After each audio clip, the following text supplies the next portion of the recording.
G'day viewers. Well, I've replaced the bottom element. Sort of small as a glue. So I got now it's all up 100% operational now. Just got to give it a good polish with some brasso and some of those magic eraser things, those white spongy things you can get from the super chips and all those sorts of places. Polish all this mess off. I've got plenty of cleaning chemical for this too, so basically it goes in here. That's your liquid sodium hydroxide based cleaner, detergent soap. Give it a good wash with that. I've got some really strong stuff to the stronger, that's Det Rinse Plus. I've got Det Rinse Ultra, which is very it's liquid caustic soda. I didn't put it on properly. Oh, there we go. That jumped off. So that gets all the it comes out of here. This spins around and throws soap out. Then it will throw water out, and these will spin and throw water out of here. That will kind of move a bit. It'll move a bit. No, fix that. I might have bumped it when I was trying to get it in. This water goes in here to make the steam. The Rationale ones, the more expensive Rationale ones, have a boiler tank inside and it shoots steam at that. This one here is like the lower end Convotherm oven concept. It just throws water down here, straight over the fans and the elements to steam, which is a more reliable way of doing it, because you don't have to have a big boiler tank that would scale up every now and then. You've got to clean it. It's less maintenance that way. So I've got a spare core temperature probe, good for doing roasts.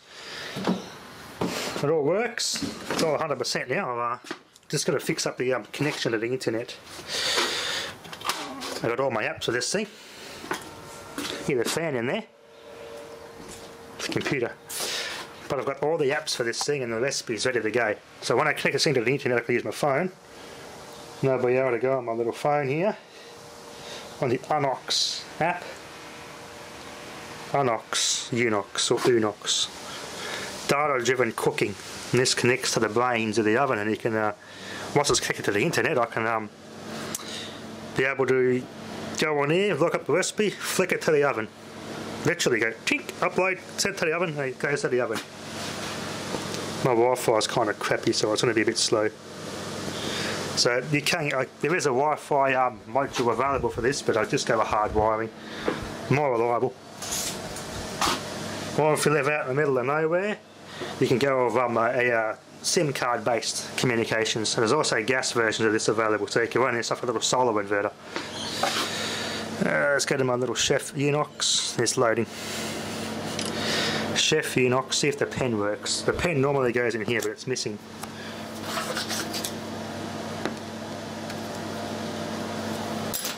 Auto cook. Well, we've got all sorts. This is what the oven comes with.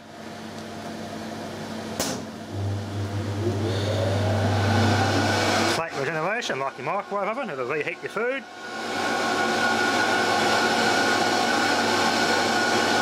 But we'll stop that for now. I'll show you some other recipes on this thing.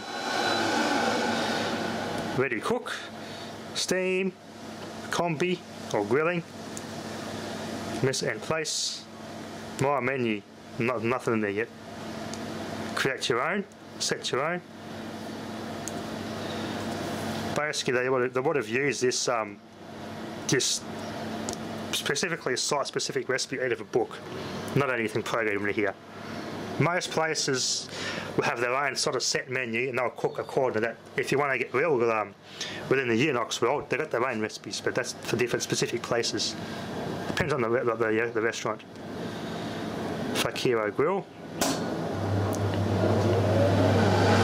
don't want to do that just yet. I want to try and get to multi-time. You put a tray of each vegetables you want to steam, peas, carrots, eggs, zucchini, whatever. It'll cook that first, beep, take it out, it's really cool. YouTube on this, the YouTube channel is pretty good. Mind maps, you can draw a little pen that comes with this, and you should be able to go. The oven will follow that graph and cook what you want, following that graph. It's really cool. Let it warm it up.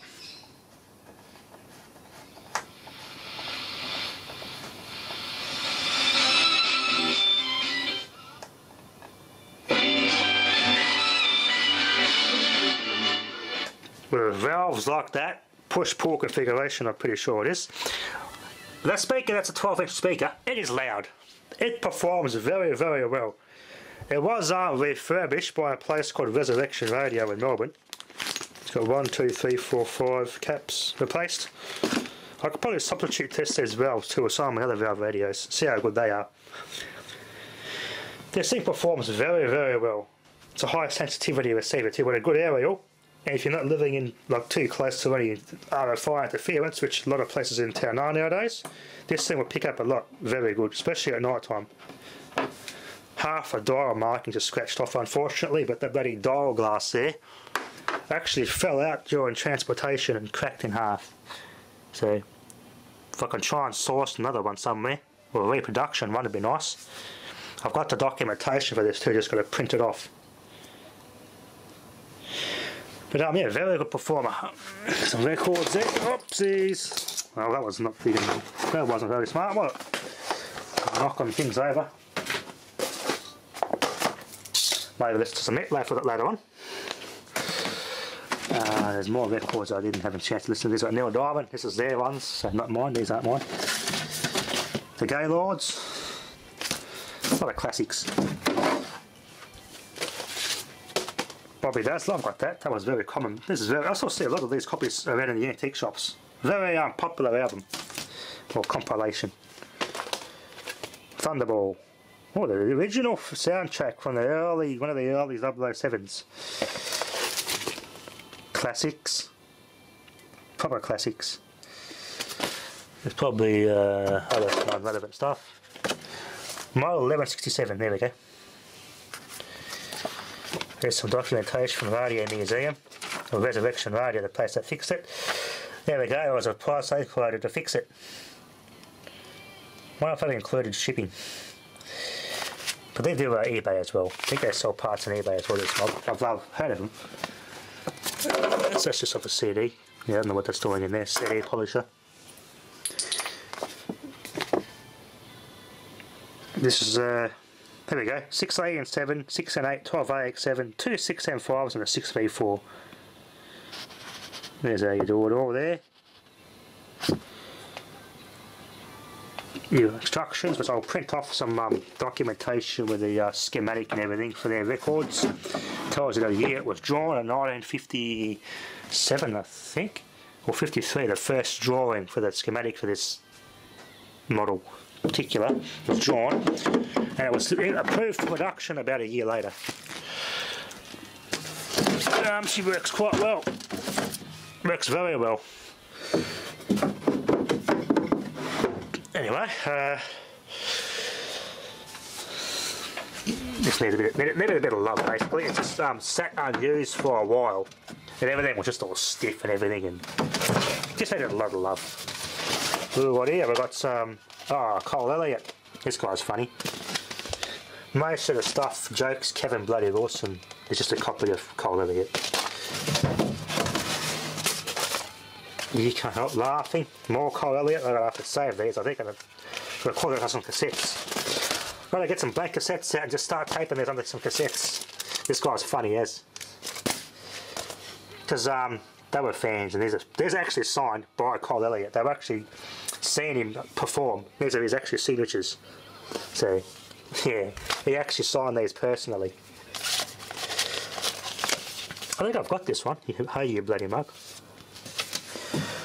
Good listening, good listening. Funny dude, Cole Elliott. If you've heard of if you grew up back in the day and listened to Kern Bloody Wilson and Cole Elliott, most of the jokes of Kern Bloody Wilson are just copied off Cole Elliott.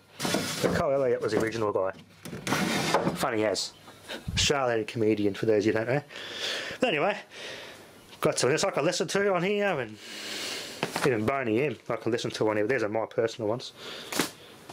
Recent purchases. They'll sound good on here.